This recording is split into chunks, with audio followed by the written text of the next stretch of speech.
Okay, so this is a video explaining our first notes for the legislative branch and Congress, our new unit, as well as the assignments over the next couple days. So once again, moving on to a new unit now here after break. And as I mentioned before, our units, we're going to have 3 units that really focus on each of the branches of government. We'll have another unit also that talks about political participation and voting, but we're going to start with our legislative branch unit now. At the end of this unit, just like in your last unit, you will have a written summative assessment. And the question is going to be pretty much the exact same as it was before. But instead, we're going to zoom in on the Congress and the legislative branch. And so your question is going to be, is the Constitution working or does it need significant reform? So we're not necessarily going to do anything with this today. I just want to give you a heads up, just that we will finish up this unit in a couple of weeks. You'll have a written summative assessment as well as a multiple choice one.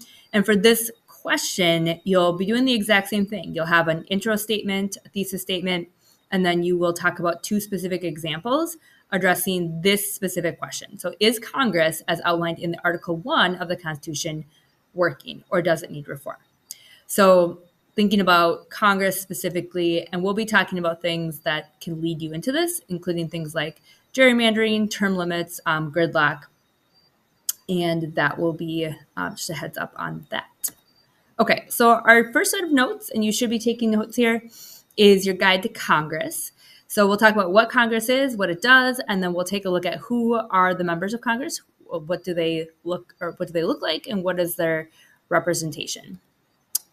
So our essential question for this, and this will actually lead you into the 2 assignments as well, and you'll be answering this question with the first assignment.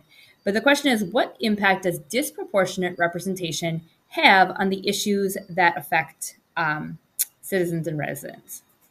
And so we'll define eventually disproportionate representation.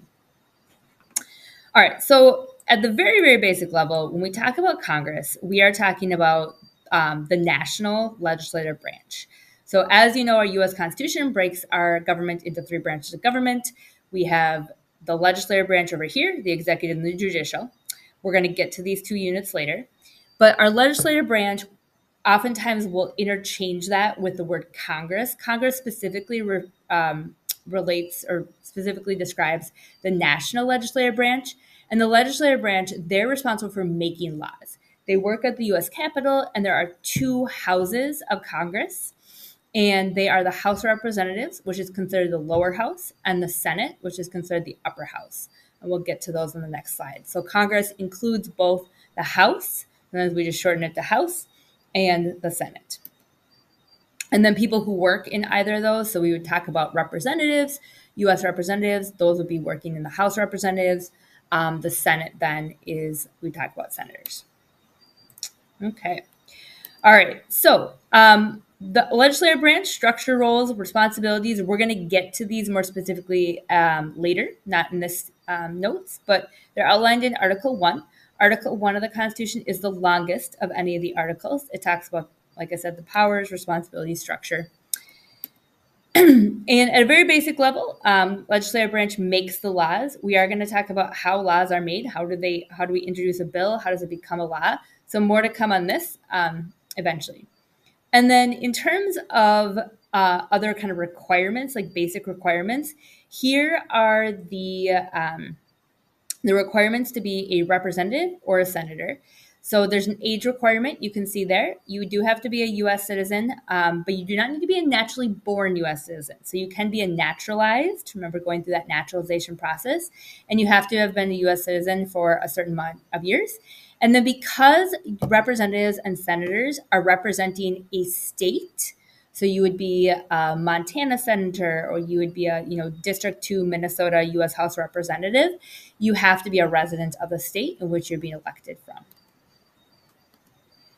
Okay, so the legislative branch is bicameral. I've already talked about this, but that word bicameral means it's made up of 2 houses. And the founders did this to settle debates on representation. So the big debate was whether or not states should have equal representation in the legislative branch, or whether or not they should have proportional representation, which means that bigger states based on their population would get more representatives. And so they chose 2 houses to be able to deal with that, or to be able to compromise between those 2 concepts. And then also having a bicameral Congress also serves as another check to power. Congress meets for 2 years. So it'll be the same people elected to Congress for a 2-year time period. And then every 2 years, it does shift. Every member of the House of Representatives is up for re-election, and some senators are. So each term then starts on January 3rd of the odd numbered years. So because we're in 2025, our new 119th Congress started on J3, January 3rd of 2025. Each term consists of 2 sessions. They're each 1 year, and they go through introducing of bills and passing of laws. The current term, and I forgot to change this slide from last semester. So the current term is the 119th Congress.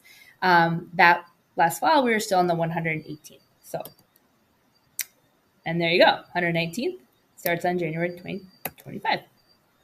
Okay, so we have the U.S. House of Representatives is made up of 335 members.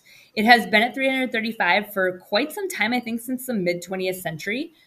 Originally, it was less because there was just less population, but it hasn't changed for a while. They're assigned to states based on the population. So every 10 years, as we'll talk about, they'll reassign those 335 seats to different states based on the population changes in after the census. They serve, every representative serves for a 2-year term. So oftentimes, if people are running for re-election, they finish their campaign, they get elected, and then they maybe have a little bit of a grace period before they have to start campaigning again for that midterm election. So they get elected every even number year. So the entire House is up for re-election every 2 years on the even number election years. Okay. In the Senate, there are 100 members. Every state gets 2 senators. So Minnesota has 2, California has 2, Wisconsin has 2, Wyoming, which has a very small population, has 2. And they serve for 6-year terms. So 1/3, but they're staggered. So every 2 years, 1/3 of the Senate is up for re-election. Here's a little bit about their salary. And so $175,000, obviously a fair amount of money, but definitely less than like CEOs of major companies are making. And then they also get travel expenses, office space, and so on and so forth. Here are our current representatives. Amy Klobuchar and Angie Craig were up for re-election in November, and they were both re-elected. Senator Tina Smith is up for re-election in the midterm. So that would be 2026 would be the next election. And she announced recently, like less than a month ago, that she is not going to run for re-election. So her seat will be open, and they will have a Democrat and a Republican challenging that seat or going for that seat. Okay. So the next slides, I'm not going to get too much into, but I just want to show them to you because this is going to be important for one of the assignments you're going to be working on. So there's a whole bunch of demographic data that in pictures and graphs that show who represents us in Congress. And what we're going to really look at over the next couple days is how well do the demographics. So demographics is just population data. And how does it break down by gender? How does it break down by race and ethnicity? How does it break down by age? Anything that you can think about to describe a population would be included in demographics. So who are they? And their big question is going to be, do they represent us? Like, do they represent who we are as a nation, as a country? So going back to our essential question, what impact does disproportionate representation have on the issues that are important to the United States citizens and residents? And so you're going to start thinking a little bit about how well do they represent who we are? And because they don't 100% represent who we are, who might be overrepresented, meaning that there are more people in Congress than there are proportionally in the United States, versus who might be underrepresented. So there are a smaller proportion in the United States, sorry, in Congress than there are in the United States? And then how does that impact what types of issues get pushed to the forefront? Okay, so the word descriptive representation is a form of political representation in which representatives have similar backgrounds to the people they represent. And if we were together as a class right now, I would talk about, we would discuss this question. Do you think it's important that our representatives look like us, that they do have similar backgrounds, that they do represent, or they're proportional to who we are? So that's descriptive representation. And then I also talked about the word disproportionate representation. It's when a demographic group is over or underrepresented in a particular setting compared to the general population.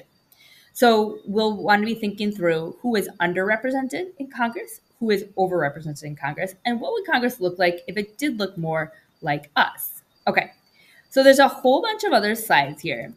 And you are going to be spending time delving into these slides for your second of 2 assignments for the next couple days. But I'm going to point you in the direction of your first of your 2.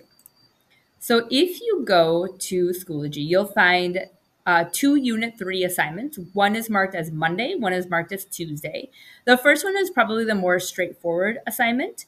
And so this says working class representation in state legislature.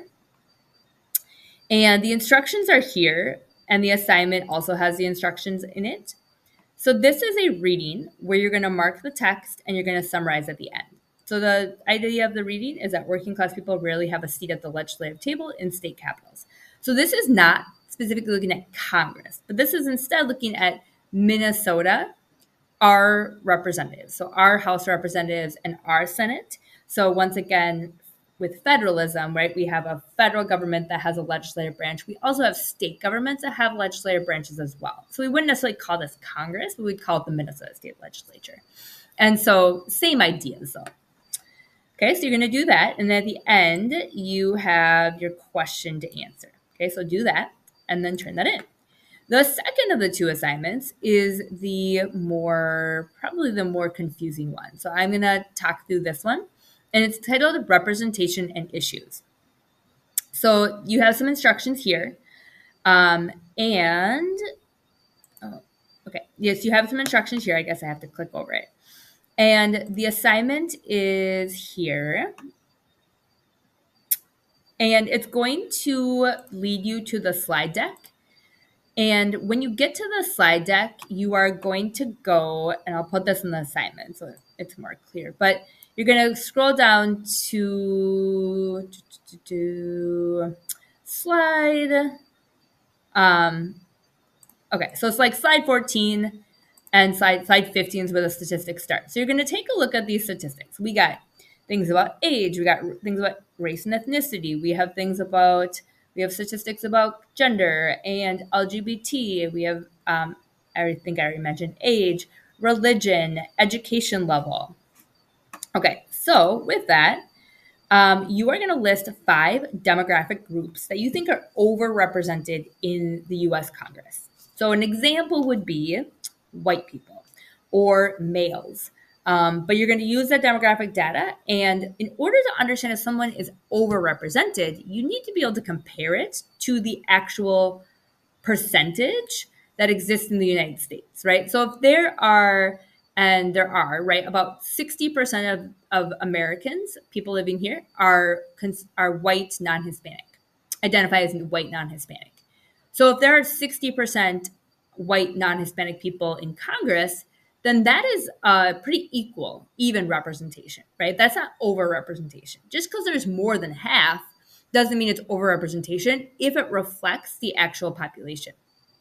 But if there are 60% of Americans that identify as white, non-Hispanic, and there are 80% that represent us in Congress, then that's overrepresentation. And then the same goes true with underrepresentation, right? So if 60% of a certain group is represented by Congress, if 60% exists in the country, yet only 20% are represented in Congress, then that's underrepresentation. So you're going to look for different groups and think broadly, right? So think about race and gender, and think about, and oftentimes once you figure out who's overrepresented, You can think of probably the opposite groups being underrepresented. Not necessarily, but that would be a good way to think about it. Then you're going to choose one example of disproportionate representation. So a group that is the group that is underrepresented. So I want you to focus on underrepresented group here, and you're going to figure out what is the comparison. So what is the actual population of this group? You can do some quick Googling if I don't have it on the slide. So I tried to add some statistics on the slide, but if you don't see it there, then you can find it elsewhere. And then you are going to go down here. So this is the part I'm really going to be taking a look at. So you're going to choose one issue that you believe will get more attention if this group were better represented in Congress. So why might it be beneficial for our society to for this issue to come forward? So I'll give you an example. So oftentimes based on identities of who you are, I'll take age, for example. People who are older, right? So 65 plus, that group of people, irregardless of race or gender, have different issues that they care about than 20-year-olds do, than you guys do. So think about what do certain groups care about in terms of issues. Women and men have different issues that they care about. So what do different groups care about? And choose one in underrepresented group and think a little bit about what would be a policy that or an issue then leading to a policy that would be better represented if this group had more representation. So I'll just show you this slide really quick as well. So if you are stuck, do some research into what issues different groups of people care about. Try to come up with a specific policy related to this, but a general policy will also be accepted. So for example, adopting stricter gun law. You still need to be able to connect it back to a specific group, but just general policy. Okay. All right. So those are the assignments, notes, reading, and this assignment. Reach out to me via email if you have any questions.